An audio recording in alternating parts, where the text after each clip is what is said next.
ইসলামে ধর্ষণের শাস্তি কি এবং এই শাস্তি কিভাবে প্রয়োগ করা হয় যতটুকু জানি এর জন্য 4 জন প্রাপ্তবয়স্ক ব্যক্তির প্রত্যক্ষ সাক্ষ্যের প্রয়োজন। কিন্তু ধর্ষণের ক্ষেত্রে প্রত্যক্ষ সাক্ষী তো অসম্ভব, সেখানে আবার 4 জন। তাহলে এই বিধানটি ঠিক কিভাবে প্রয়োগ হবে বিস্তারিতভাবে ব্যাখ্যা করবেন প্লিজ। খুবই গুরুত্বপূর্ণ একটি প্রশ্ন। প্রিয় দর্শক, আপনার এই প্রশ্নের উত্তরে বলতে চাই, এই প্রসঙ্গে আমরা বেশিরভাগ মানুষই বিভ্রান্তি এবং ধোঁয়াশার মধ্যে আছি। কারণ আমরা অনেকেই মনে করি যে জেনা, ব্যভিচার কিংবা ধর্ষণ এটি প্রমাণিত হওয়ার জন্য 4 জন প্রত্যক্ষদর্শী সাক্ষী প্রয়োজন। এই 4 জন প্রত্যক্ষদর্শী সাক্ষী ছাড়া কোনোভাবে বোধহয় ধর্ষণের অপরাধ প্রমাণ করা সম্ভব নয়। মূলত এটি ভুল ধারণা। আমাদের ইসলামী শরিয়ার আলোকে ধর্ষণ, ব্যভিচার কিংবা জেনা প্রমাণিত হওয়ার জন্য 4 জন প্রত্যক্ষদর্শী সাক্ষীর সাক্ষ্য এটি একটি উপায়।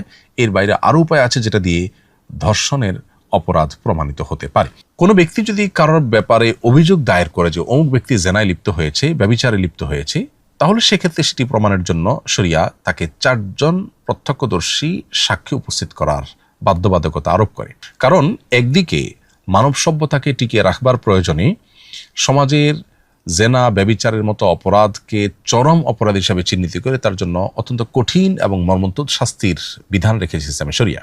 যেই বিষয়ে অপরাধের শাস্তি অত্যন্ত কঠিন, সে বিষয়টি যেনতেনভাবে যদি প্রমাণিত হয়ে যায় তাহলে সেক্ষেত্রে অনেক নির্দোষ মানুষও কিন্তু দোষী হয়ে যাবে বা দোষী সাব্যস্ত হয়ে যাবে এবং তারা কিন্তু জুলুমের শিকার হবে। এজন্য এ বিষয়ে কেউ যদি দাবি করে, কারোর বিরুদ্ধে কোনো অভিযোগ তোলে, তাহলে তাকে যথাযথভাবে অত্যন্ত শক্তভাবে সেটি প্রমাণ করতে হবে। সেজন্য 4 জন প্রত্যক্ষদর্শী সাক্ষ্যের শর্ত আরোপ করেছে শরিয়া। কিন্তু ভিকটিম নিজে যদি অভিযোগ দায়ের করেন কোনো ব্যক্তির বিরুদ্ধে, কোনো ধর্ষকের বিরুদ্ধে, তাহলে সেক্ষেত্রে তিনি 4 জন সাক্ষী উপস্থিত করতে না পারলেও সেটি প্রমাণ করবার উপায় আছে। অর্থাৎ এরকম ব্যক্তি যিনি ধর্ষণের ব্যাপারে অভিযুক্ত, বিভিন্ন আলামত এবং প্রমাণ রয়েছে তার ধর্ষণের বিষয়ে, কিন্তু তিনি স্বীকারও করছেন না, আবার 4 জন সাক্ষীও নেই, তাহলে তাজির বা বিচারকের বিচারিক যে গবেষণা সেটার আলোকে তিনি যে কোনো শাস্তি নির্দিষ্ট অপরাধের মাত্রা ভেদে তার উপর আরোপ করতে পারেন।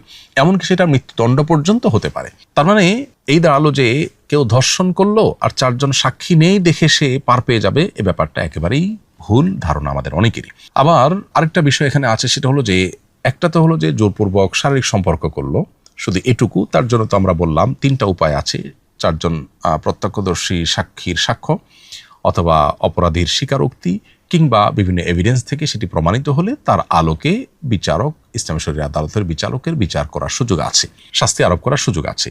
এই 3টার বাইরে আরেকটা অপশন আছে, সেটা হলো যদি কেউ অস্ত্র ব্যবহার করে, আতঙ্ক সৃষ্টি করে, অপহরণ করে এবং এরপর যদি পাশবিক নির্যাতন করে জোরপূর্বক, তাহলে সেক্ষেত্রে সেটাকে ফাসাদ ফিল আরদের অধীনে ফেলে তার চরম শাস্তি কার্যকর করা যেতে পারে।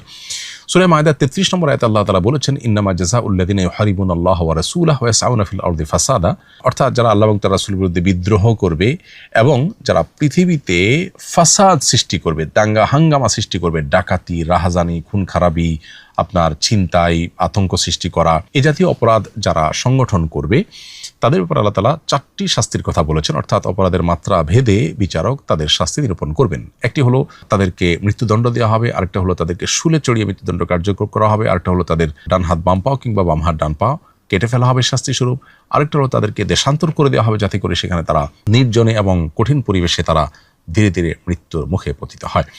তো এই যে 4টি চরম শাস্তির কথা বলা হয়েছে, এটি হলো ফাসাদ ফিল আরদের শাস্তি।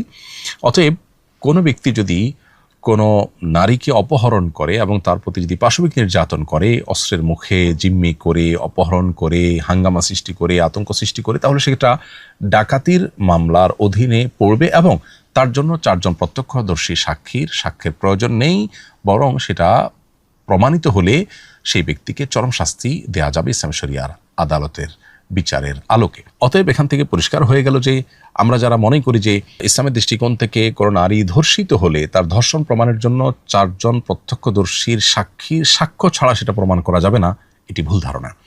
মূলত এটিকে প্রমাণ করবার আরও বিভিন্ন উপায় আছে এবং অপরাধের মাত্রা ভেদে আল্লাহ রাব্বুল আলামিন শাস্তি আরোপ করেছেন। আল্লাহর দেওয়া শাস্তির বিধান কিয়ামত পর্যন্ত মানুষের জন্য প্রযোজ্য, যথাযথ মানবরচিত বিধান এবং বিচার ব্যবস্থা, এটা কোনোভাবেই আল্লাহর দেওয়া বিধান এবং বিচার ব্যবস্থার সাথে তুলনাযোগ্য হতে পারে না। সেটা আমাদের বুঝে আসুক।